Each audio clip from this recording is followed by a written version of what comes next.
अस्सलाम वालेकुम, मैं आपकी होस्ट मुस्कान। आप देख रहे हैं नहीं सोच रहा हूँ। कराची से रिपोर्ट करें आया सदीक। चेयरमैन टाउन म्यूनसिपल कॉर्पोरेशन मंगोबी हाजी नवाज अली ब्रोई ने कहा कि दुनिया और आखिरत की भलाई दीन के कामों में है, इसमें हिस्सा डालना तमाम कामों से अफजल है। अल्हम्दुलिल्लाह पाकिस्तान का दूसरा बड़ा दीनी इज्तिमा जो तबलीगी जमात कराती है वो मेरी आबाई यूसी में होता है। इसीलिए शुरू से जब भी इज्तिमा के इंतजामात होते थे मैं अहले मोहल्ला के लड़कों के साथ इसमें शरीक होता था। अब अल्लाह पाक के करम से मैं इसी इलाके का टाउन चेयरमैन हूँ तो खिदमत का गया मायार होगा, इसका अंदाज़ा लगाना ज़्यादा मुश्किल नहीं है। इस इज्तिमा में लाखों मुसलमान अल्लाह की मेहमान बनकर हमारे इलाके में आते हैं तो ये हमारा फ़र्ज़ है कि इनका इकराम किया जाए। अल्हम्दुलिल्लाह जो सोचा था इससे ज़्यादा बेहतर काम हुआ, जो सुकून क़ल्ब का बाइस है। इन ख़यालात का इज़हार उन्होंने तबलीगी जमात के 3 रोज़ा इज्तिमा के इख्तिताम पे ये दुआ के अपने ख़यालात के इज़हार करते हुए किया। टाउन की मुतल्लिका टीम इनके हमरा थी, उन्होंने अमले की कारकर्दगी को शानदार करार दिया।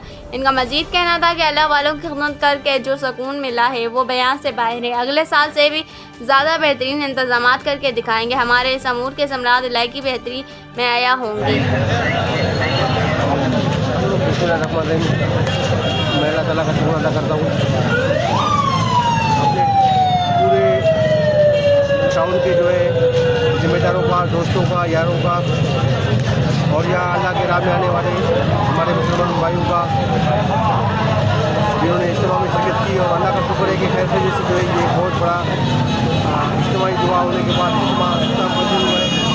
अल्लाह से हमारी दुआएं अल्लाह के राह में आने वाले तमाम हमारे भाई जो है खैर खैरियत से अपने घरों को पहुँचे और हम दुआ को रहेंगे। इस वीडियो को लाइक करें, हमारे चैनल को सब्सक्राइब करें और बेल आइकन जरूर प्रेस करें हमारी न्यू वीडियो सबसे पहले देखने के लिए।